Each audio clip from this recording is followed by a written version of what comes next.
Hey everyone, it's Peter Kerr from Daydream Nation, and welcome back to the channel. Joe B, how's it going, mate? It's going well. I'm in Chicago where it's minus 6. I think I did the conversion. That would be minus 20 for you. Yeah. I was unloading my luggage and I had my gloves on. I could not I thought my hands are gonna fall off. But yeah. Unbelievable. Well, Yeah. talking about Chicago, we are going to put a spotlight on one of Chicago's best bands that came out of the 90s and beyond. We're talking about Smashing Pumpkins. We're going to talk about this little album, Siamese Dream. Put a bit of a spotlight on the songs, the performances, all things Smashing Pumpkins. Billy Corgan is now a multimedia personality, and yeah, I just thought it'd be a good opportunity to go back and have a bit of a re-listen to this album. So, did you buy this album in the day? Oh, for sure. So I'd like to go way back. I believe I talked to you about this on a previous episode, but I was a heavy metal guy. We'd go to a lot of shows near Wrigley Field where the Cubs play, but that was the whole area between Addison and Belmont. So you would have the heavy metal kids, the goth kids, the gay scene, the club scene, and at a certain point, it all melded together, and bands like Ministry and Smashing Pumpkins came out. Now, I first saw Smashing Pumpkins in 1988 open up for Jane's Addiction at the Metro, and it was one of the worst bands I ever saw in my life. They had a drum machine, they were terrible. And then 3 years later, my friend comes over without a word, pops in the Gish CD and says, and plays it. He goes, "This is Smashing Pumpkins." I'm like, "No, it can't be," because it just blew my mind. Very heavy guitar. Rhinoceros is still one of my favorite songs of all time. So then I was full in. Gish is one of the best selling, if not the best selling independent records of all time.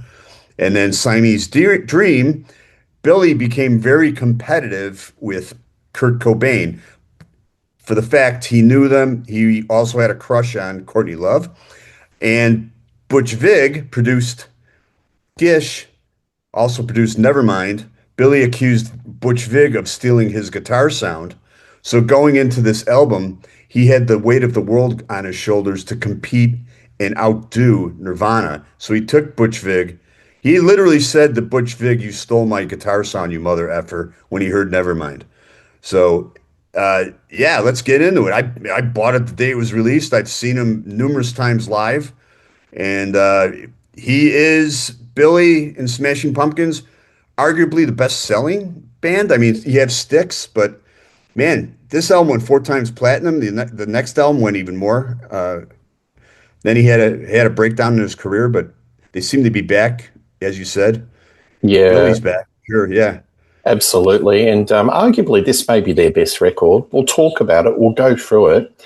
yeah, My history is not as detailed as yours. I did like grunge music in the day, but Smashing Pumpkins, I wasn't a huge fan in that era, but I've got into them much later in my life. And revisiting this album over the last month or so ahead of this show was kind of a joy because a lot of these songs were played on the radio and I had not heard them for some time. So I think this is the album where Gish was very rock orientated. and This is some psych. one Yeah, where he had to change his game a little bit, put a little bit of pop craft into his arrangements so it could get played on the radio. But the thing that when I heard, like the first song, Cherub Rock, All Quiet, the first thing that hits me is Sabbath. There's this yeah. real monstrous, down tune, grungy guitar sound.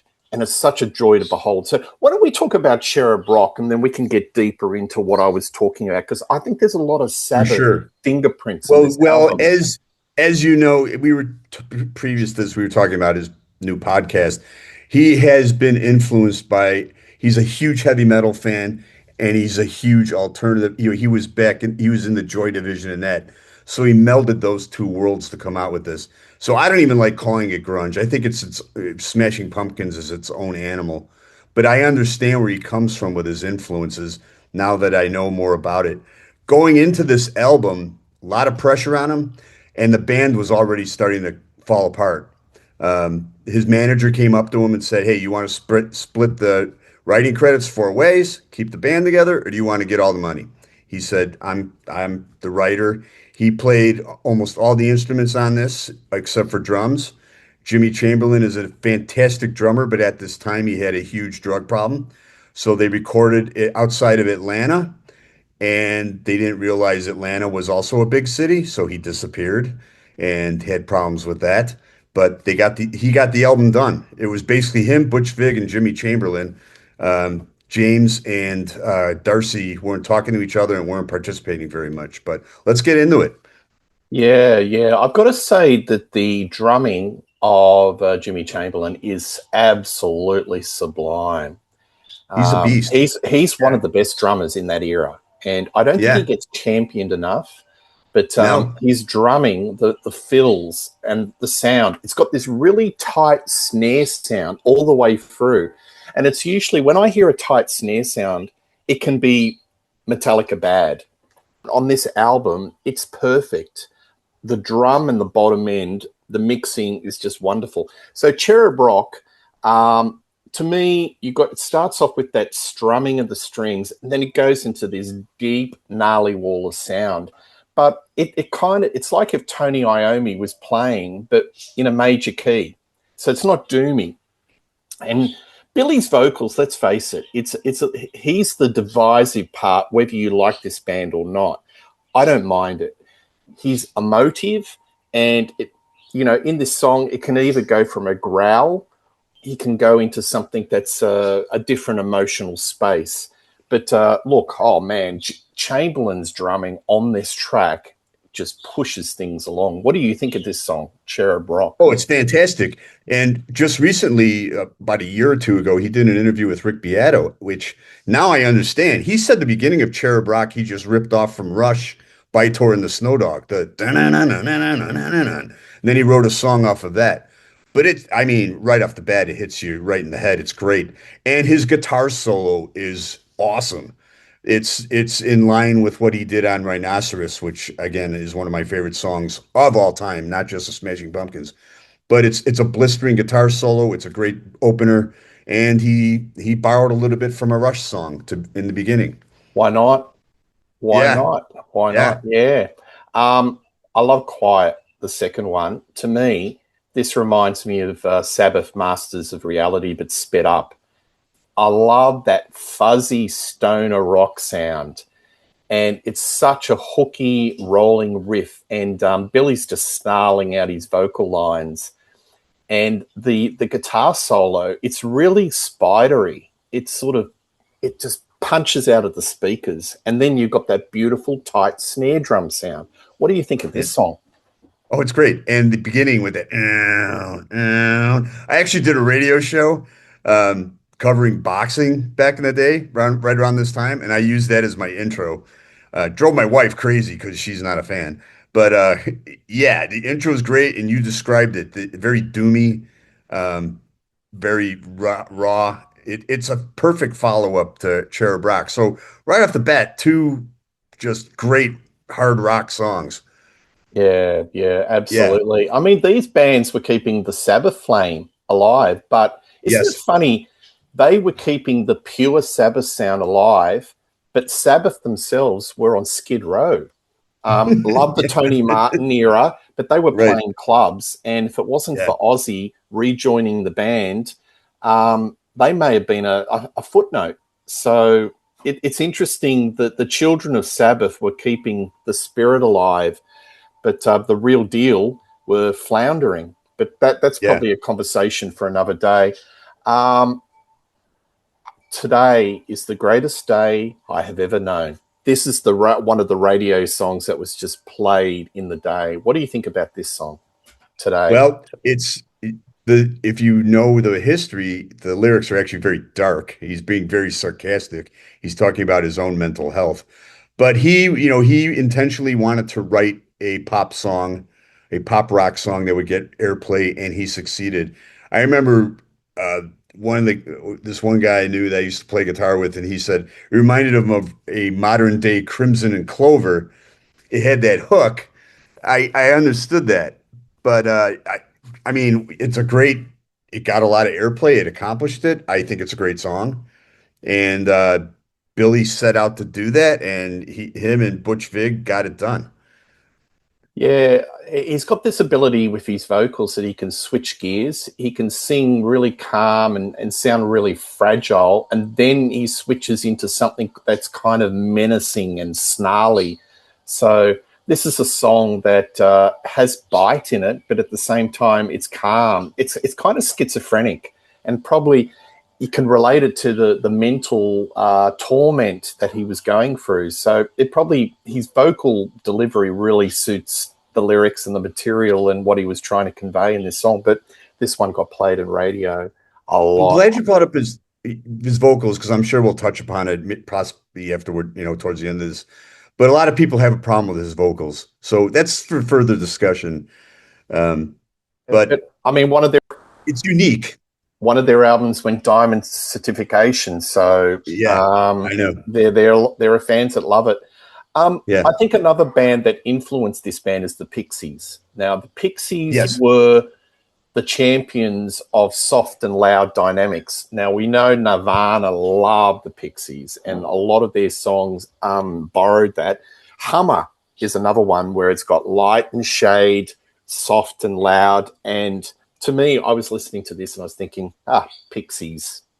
What about you? Yeah, I could see that. And yeah, you're nailing it because he has so many different influences and he mixes it together.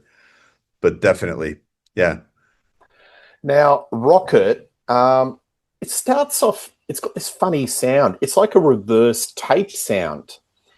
And then it goes into this wall of sound effect. It's got this really blissed out fuzz guitar sound.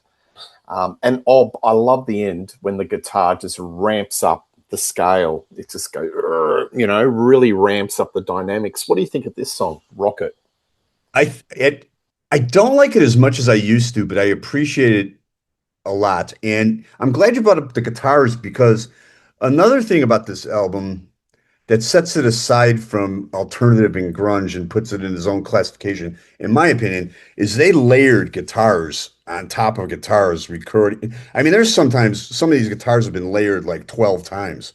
And he wanted to do, he talks about, I remember there was an interview where he said he wanted to be, this album wanted to be more like Queen or Boston. And it, sent the alternative world in the tizzy, him saying that, but he was being genuine. Uh, the song apparently is about his half brother, and the video is, about dreaming and shooting off a rocket. I enjoy it. I shall be brave part kind of grates on me. It did at first, actually, but it's a good song, and I appreciate it. But yeah, lots of layered guitar work on this album. Yeah, absolutely. Yeah, I kind of, as I said, the thing that I think of Sabbath more than Queen because when you hear Queen, you hear a lot of vibrato.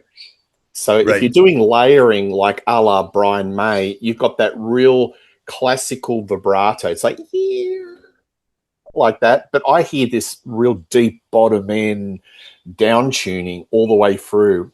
I get more of the Sabbath vibe of this. So maybe he was I would intending to do this and it came out something different. I would like to bring up, and this ties into you. Do you know why he plays a Strat? Richie Blackmore. Yeah. Well, So yes, on his podcast he has championed Rainbow Rising, so yeah, that's a big tick. yeah. Yeah, So he does love Blackmore. Disarm is next, and Epic. That was it the is hit. epic. Yeah, That's the hit.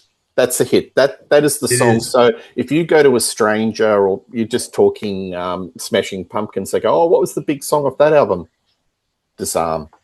And when I first hear it and still listen to it, you realize how tortured he was mentally, and I mean he's open about it. And he also has skin.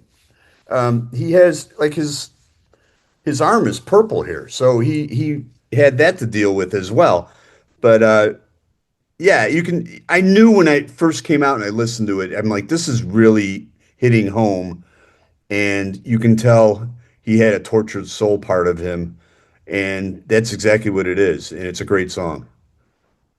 Do you think he's going a bit Bruce Springsteen on this? The guitars, it's got a very epic grandeur sound to it. And, the tubular bells, ding, ding, ding, Yeah, do I you don't think know. he's going Springsteen a little bit with this?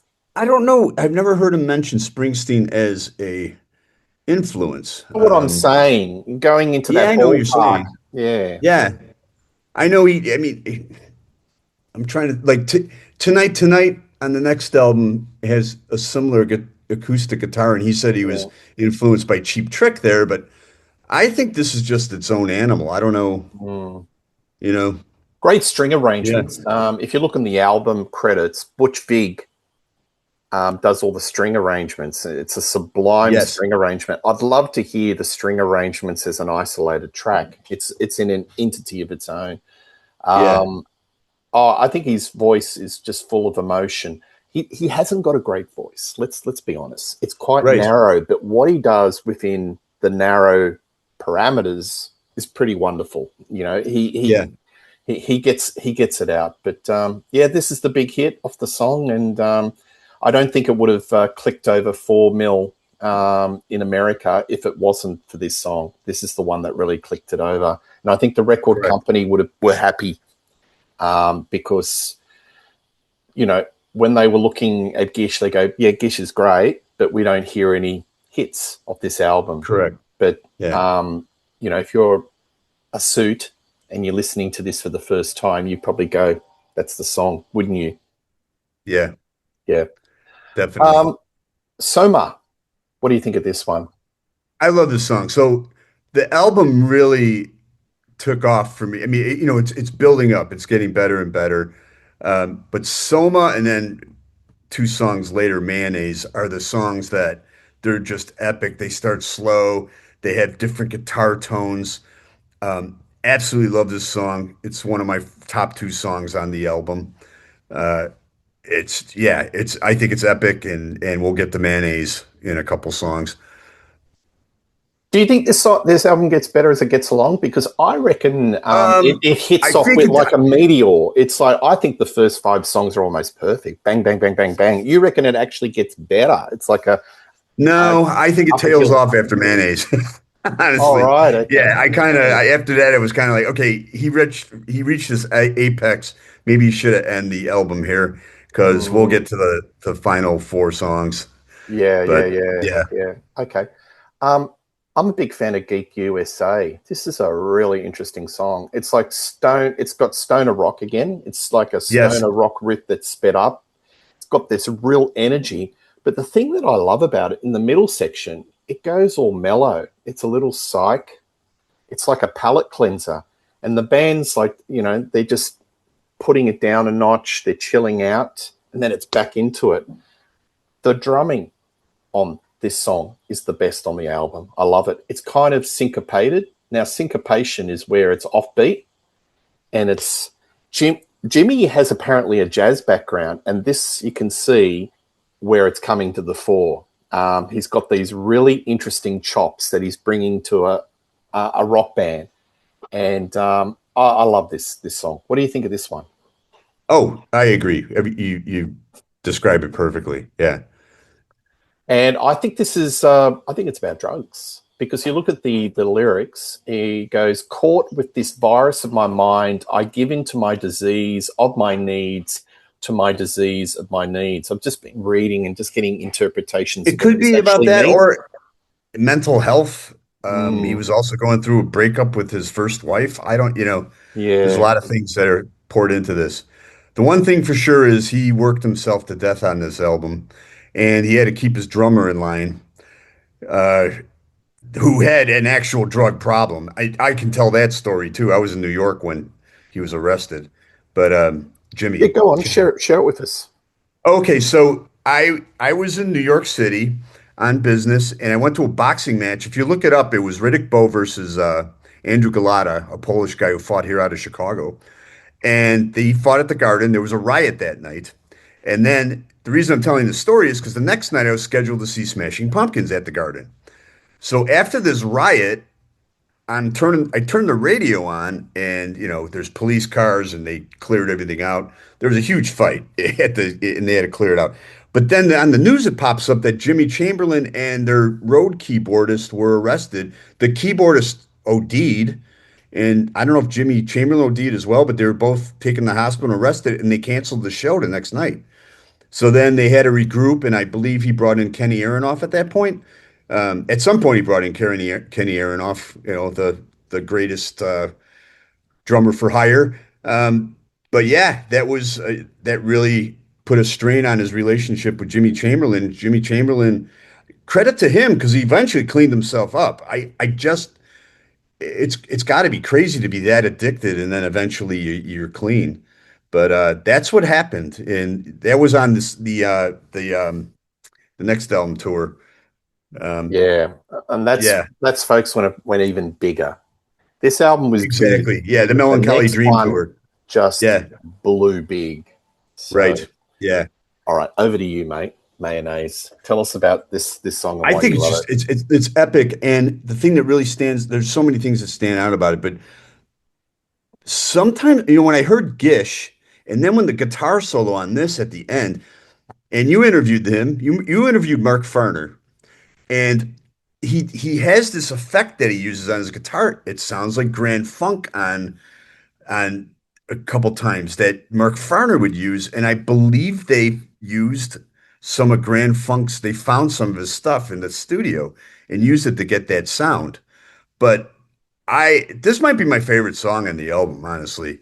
It starts out um, slow and I'm all by myself, and I just love it. It just builds up and it's epic, and the guitar solo is so unique, but it reminds me of an old Grand Funk guitar solo, which just kicks ass. Yeah. So Yeah. we're shooting the breeze. We're talking about this album. Was it obvious at the time that all these Midwest influences were in this album? So, like, I'm an outsider. I'm listening to it. I hear a lot of Sabbath, but now that we know Billy's a metal fan, he loves a lot of the Midwestern bands. And you were just mentioning Grand Funk. At the time that you were listening to this, were you conscious that I can hear a bit of this and Oh, this? for sure. I mean, Yeah, like on this guitar solo, I'm like, oh my God, that's off of Shining On. But even the first album, I listened to it, but I would listen to it and realize this isn't. Well, even with the Seattle bands, Pearl Jam, I mean, the guitar solo on Alive is She from Kiss. So, I mean, you would hear these things and be like, these guys like all different types of music and are integrating it into their sound. But with Billy Corgan, definitely. Yeah, I didn't know for sure. Like, I didn't know Cherub Rock, the beginning was by Torn the Snow Dog till like 2 months ago. But you heard it and it's like, okay, this is a different animal, but like I said, it was like all those scenes in Chicago melded together and created this. yeah, absolutely. Yeah. Um, all right, so we're getting into a little bit of momentum into the home run and to the end. Space Boy, Silverfuck, Sweet Sweet, and Luna. We could just talk about this in a group of four because it's got that epic grandeur. Race to the end. What do you think about those songs? Um, Mayonnaise is so good. It just happens with me with a lot of albums, unless it's perfect from start to finish. I think this album would have been perfect if he ended with Mayonnaise. Space Boy, I don't know, when he says taste me, and it kind of lost me on that one. Um, I skip these songs. I can't I Yeah, can't deny. Silverfuck Yeah, is a long song, it is. and Yeah, and there's a space where the quieter moments stretch it out, and you could tell he's put a lot of effort. He's really squeezed all his emotions into it, but you really sort of get a sense of his prog ambitions, like yeah, Mellotron. yeah. What grunge Right. bands using Mellotron? I love Mellotron, by the way, and Oh, I agree. I Yeah, love it. I think it's just wonderful. But yeah, I'll sum it up. I'll cut to the chase. I love the last track, Luna. I think yeah. it's It's And they brought the really strings in again. it's a perfect finish to the album. It's got a delicate, simple beauty. I hear sitar. I don't like sitar in songs, but for some reason I don't mind it in this one, and it's got a great string arrangement. I think this is a it finishes on a really good note. Yeah. Yeah, they bring the strings back as you said. Um, I I can't like I said, I these song it kind of falls off for me, but now that you describe it, I can't argue with you. Yeah. Yeah, it's a So beautiful song. 62 minutes. Yeah. Could you reckon 40 might have been a Yeah, but this is the CD era, so everyone had to put out 60 minutes, right? But maybe it would be better for Billy's health if he would have ended it after 9 songs. yeah. Um, yeah. Well, you can't deny the man's ambition because the next No, album he is would a double album. they were working 16-hour a day sessions, you Mm, know. And like I said, it was him and his drummer and the producer. The other two members weren't participating, and he was just trying to keep it together. And the band was already falling apart by the second album. yep, yep. So Yeah. you saw the band in Yes. live in the day around this Yes. era. Describe Yeah. them. What were they like? Oh, it was a great show. I believe I saw them with Red Hot Chili Peppers, believe it or not. And it was at the Aragon Ballroom. I mean, they played Mm, all those, classic Chicago spots, but this is when they were up and coming and they were huge. And then whenever they played Chicago, they would draw huge crowds. So, but the Aragon's not big, but they packed it. We were packed like sardines. But yeah, lots of energy. What I liked about this tour, and I didn't get to see him on the Melancholy tour because I was going to go to that New York show. I didn't wind up going. I don't know. My son was just born and everything, so my show going, mm, kind of got weird. So, but what I like about this is they still played songs off of Gish. Where when Melancholy came out, they dropped Gish entirely. In fact, I don't think he played anything from Gish until the reunion with James Iha back in 2019. mm, So but yeah, it was a great show, and I believe it was with Red Hot Chili Peppers. yeah. While we're talking about Melancholy, what do you think of that album? Do you think that's got a little bit of filler? Do you think it's the It's old got a lot of filler. It's got a could lot have of been great a great songs. single album? Yeah, probably, but I mean, yeah, I skip a lot of tunes, but there's some epic tunes.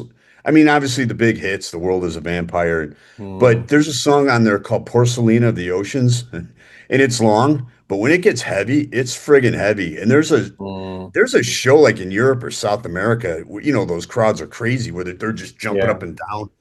So there's some stellar songs on there, but a double yeah. album, I mean, he sold, it went a double album, then went diamond. How can you, You know, you you know, can't yeah, deny that. I probably think yeah, 1 3/4 it's killer um, of an album.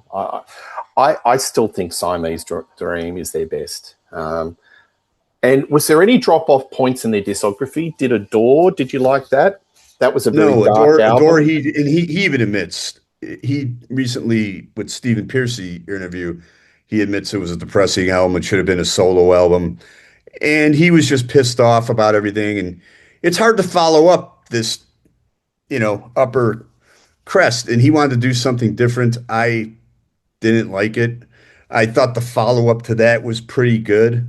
And then after that, they officially broke up, and he came back in the late 2000s with it was just him, and I don't even know if Jimmy was on the album.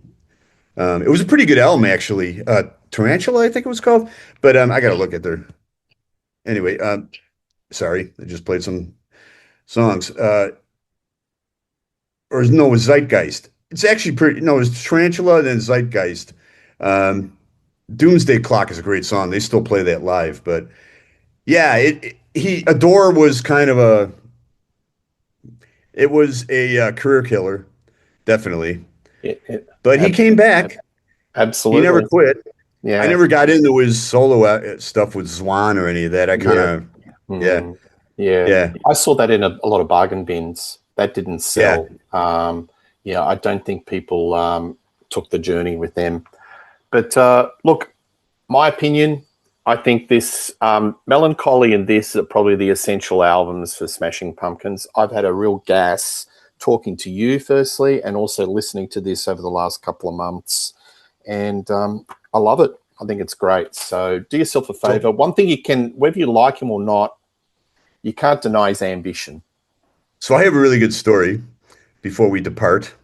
So I'm at the Motley Crue final tour, which actually Which wasn't their final? final Final, tour. final? Final, The final, final? no, yeah, the one that was supposed to be where they signed the thing, Oh, and yeah, don't get me yeah, started. Don't get me started. yeah. I bought the CDs and the gravestone and everything.